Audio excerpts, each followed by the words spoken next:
Baby hairs don't want to cooperate today. Fun fact, guys, you might not know this, but I have probably the world's most baby hairs ever. I try to smush them back, but sometimes they escape. So we'll work with that. Today I want to talk to you guys about the word minimalist. And I think that it can be really easy for us sometimes to put what it means to be a minimalist in this box, that if you don't fit in this box, you can't call yourself a minimalist. But minimalism as a lifestyle can mean so many different things to different people because everyone has a unique benefit that they derive from minimalism. So today I want to help kind of broaden our views of what it means to be a minimalist, and I specifically want to look at 7 different types of minimalists that we see in our world today. As you're listening to this, like me, you might identify with several of these to a certain extent, but I definitely have one that I lean towards most strongly, and I would hazard a guess that you might as well. So let's dive into each of these 7 different types of minimalists and hopefully gain a broader understanding and appreciation for the different benefits that minimalism or simply just living with less can bring into our lives. Before we get too far into this though, if you're here for the first time, hi, my name is Ashlynne, and I make videos on this channel every week about minimalism and intentional living. So if you haven't subscribed yet already, be sure to hit that subscribe button below. But with that being said, let's get right into this. Let's get started with type number 1, which is the frugal minimalist. And this type of minimalist is someone who really values minimalism as a way of helping them to save money and meet their financial goals. And this is a benefit that many people who are trying to live with less quickly discover. When we stop constantly consuming, bringing things into our lives and buying, we're able to save money to help us meet our savings goals, whether we're trying to pay off debt, save up for a home, retirement, anything like that. While for some people, saving money is one of those nice side benefits to living with less, for some people, it's a primary benefit and a specific reason why they're choosing minimalism as a lifestyle. Personally, I've seen this one most often among college students and recent grads or young families, but absolutely anyone who's looking to save money, especially larger amounts of money, once again, whether that's going to pay off debt or into long-term savings or anything else like that.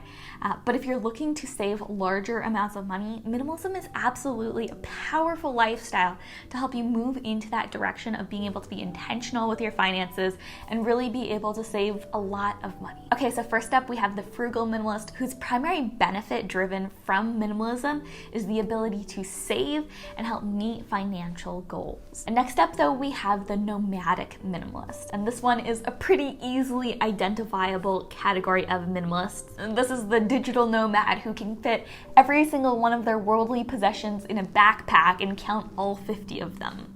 Or maybe it looks like the van lifer who can fit all of their possessions in a 15-passenger converted cargo van. For the nomadic minimalist, minimalism is a tool and it's a resource to help them get rid of anything that's not strictly essential to their primary goal, which is to be able to explore the incredible world that we live in. For these minimalists, experiences are their top priority, and so they're willing to set everything else aside in order to pursue that. And so we can naturally see why minimalism would be of incredible benefit to someone who's looking to travel the world, because it helps them to identify, okay, what do I need to bring with me, and what is the clutter that's surrounding me that's keeping me from my goal of being able to explore, to get out there, and to leave the place that I'm in. So for the nomad, minimalism is a resource that helps them identify what is necessary and get rid of all of the excess so they can achieve their ultimate goal. Obviously, experiences are incredibly important, but they're not the utmost priority to everyone. For many people, conserving the environment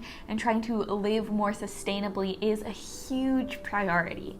This is where we get into the third type of minimalist, which is the green minimalist. And for the green minimalist, conserving the environment and being eco-friendly is their top priority. And what many people have found is that in the process of desiring to be more eco-friendly, they've realized that consumption, and specifically overconsumption, can be a huge detriment to that life that they're wanting to lead. And so they naturally happen into minimalism as a way of turning away from the over-consumerism that has really marked a lot of Western culture over the past 100 years. In the process of wanting to become more eco-friendly, they begin this learning process and this journey, and many have a realization of just how much waste goes into the production of the everyday products that we own. And that kind of light bulb coming on often inspires many to pursue a more minimalist lifestyle where they're able to not only consume more intentionally, but also consume less. So for the green minimalist, what living with less looks like might not look as barren and decluttered as other types of minimalists, but you will still see a lot of common traits of trying to really intentionally consume less, and when consumption does happen, for it to be really mindful and thoughtful. Some of the values we look at when exploring the concept of minimalism. And in contrast to a type like the frugal minimalist, who might put saving money and buying things that are affordable at the forefront of their priorities, for the green minimalist, they might look instead towards investing higher amounts of money in high quality clothing, furniture, anything like that that's made from an ethical and sustainable manufacturer or retailer. And so we can begin to see this differentiation between the different types develop, where everyone ends up at minimalism with that intention of consuming less, consuming more intentionally, being mindful about purchases, using and loving what you have.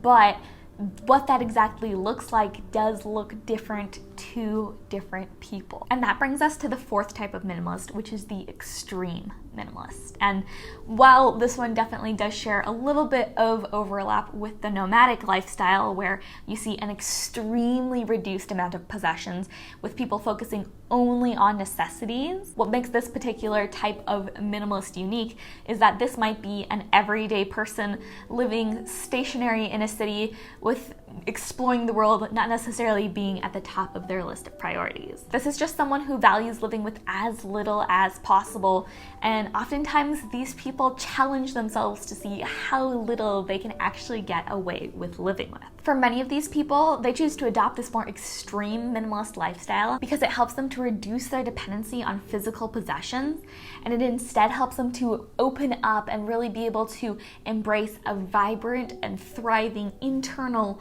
life and mind. Now, I will say that practically speaking, it is quite rare to see this extreme minimalist type in families or even in couples. It's most often accomplished by someone living single and by themselves, simply because as you bring more members into a family, that extreme minimalist lifestyle does become difficult to keep up with. Likewise, pets can be counterproductive to the extreme minimalist lifestyle. That being said, the extreme minimalist lifestyle is not for everyone, but there is for sure a contingent of people for whom that extreme minimalist lifestyle gives them a lot of value and helps them to be able to focus on self-reflection and a lot of times doing a lot of that hard inner work that sometimes our physical possessions and external environments keep us from really being able to focus on and work on internally. Next, let's look at the aesthetic minimalist type. And this one stands in pretty stark contrast to some of the types that we've talked about already. But for the aesthetic minimalist, minimalism is all about that appearance of living with less. The aesthetic minimalist is all about a good, clean, decluttered space. They love those smooth lines, those really simple details that minimalism often brings to a space. For many aesthetic minimalists, they're very visually driven and they love that concept of beauty in simplicity. Oftentimes you'll find this type of minimalist really drawn to things like interior design, minimal styling, or even modern art. We've talked about how minimalism is a tool that people can use differently, and for the aesthetic minimalist, it's all about how you can create white space, how you can create that sense of peace, relaxation, that kind of understated elegance that really makes us feel at home and not visually cluttered. While at first glance you might be able to look at the aesthetic minimalist and mistake it for an extreme minimalist, oftentimes when you go further into their home or into their wardrobe, you'll see that they do have an intentional number of things, but they might have more than the extreme minimalist. It's just that they visually like that appearance and they feel most relaxed and at ease when surrounded by that more clean and minimal appearing space. And this specific type of minimalist, perhaps more than any other, might bleed into a few of the other categories, but the key thing to keep in mind here is that many people are very visually driven, and for them, that appearance of that clean, decluttered, beautiful space is a primary benefit for them of adopting a minimalist lifestyle. And that brings us to number 6, which is the practical minimalist. And for this specific type of minimalist, the question that they're really asking and that the goal they have is, how can I use minimalism to just enhance the lifestyle that I'm already leading? They might not have some supreme goal in the back of their minds, like traveling the world or living super eco-friendly, but for them, it just serves them best to be able to live with less in their daily life. And this can be for a variety of reasons. It might be that their home is a bit easier to clean when they don't have as many physical possessions laying around there. It might be that they are more easily able to focus if they're not constantly distracted by a million things needing to be done around the house. It might be that it's easier for them to make decisions about what to wear the next day if they don't have too many items in their wardrobe. For the practical minimalist, it's all about how can minimalism make my life that much easier to live. So unlike the extreme minimalist or the nomad minimalist, who are only going to limit the amount of possessions they own to what's absolutely necessary, the practical minimalist might have more possessions in their home. They might own more items than maybe even you'd expect. But for them, they're going to be owning what they actually use and things that they enjoy having. They might follow a Marie Kondo type of philosophy of whether or not something sparks joy for them, or perhaps they're going to be a little bit more utilitarian and say, okay, what do I use and what do I absolutely love? But for them, minimalism is about making their lives more practical and easy to live. It's a tool that can allow you to live the same life, but perhaps just a little bit more intentionally. And finally, let's talk about the 7th type of minimalist, which is the gradual minimalist. And for this type of minimalist, minimalism isn't something that happened overnight. It's a process that takes years. For them, it's about slowly having that desire to want to simplify their life.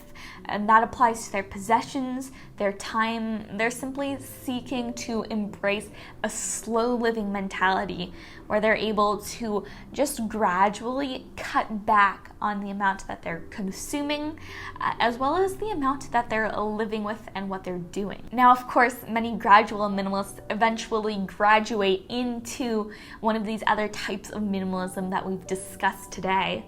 But many other people will simply stay in this, I'm slowly reducing my possessions and trying to become more intentional with what I bring in.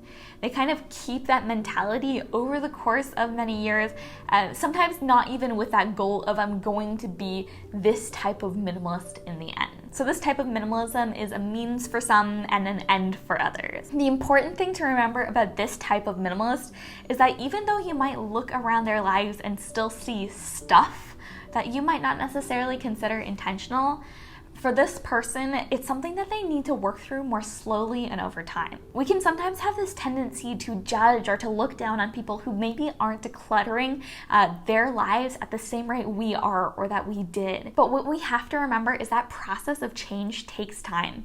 And for some, it's a lot longer than others. And so there's absolutely nothing wrong with slowly being on that process, however long it takes you, of trying to live more intentionally, to declutter your life, to relearn that process of how can I buy things that are only going to be intentional, useful, practical, and things that I love. For every single person, that journey is going to take a different amount of time, and we have to remember that to a certain extent, it's a journey that we're all going on to this very day. So I love the gradual minimalist because it is a really exciting journey that they're going on, that process of wanting to live more intentionally and more minimally. So those are the 7 different basic types of minimalists. And obviously, it's not like these categories and these types are boxes that you have to exclusively fit into only one category. But most likely, as you are listening to these different types of minimalists, maybe 1 or 2 of them really resonated with you, and you could identify that as, oh, that really is one of the primary benefits that I derive from minimalism, and it's one of the reasons why I continue that minimalist lifestyle. So with that in mind, I have a question for you. What type of minimalist would you consider yourself? Or maybe what combination of these different types? For me personally, I know that I strongly identify with that practical minimalist type. For me, I love those benefits of not having to spend as much time cleaning up or being able to focus more on the experiences, people, relationships that really make my life so worth living. So I'd say that's probably my main minimalist type, but absolutely I can totally appreciate and resonate with a lot of the different elements of the frugal minimalist as well as the green minimalist. So definitely let me know what type of minimalist you are in the comments below. And if you're here for the first time and you enjoyed today's video, be sure to subscribe for more minimalism and intentional living content coming at you every single week. I hope you enjoyed today's video, though. If you have any video requests or content that you'd like to see from me anytime soon, be sure to also let me know that in the comments below. I love chatting with you guys down there. But that's everything I have for you guys today. I love you all so much, and I'll see you in the next one. Bye.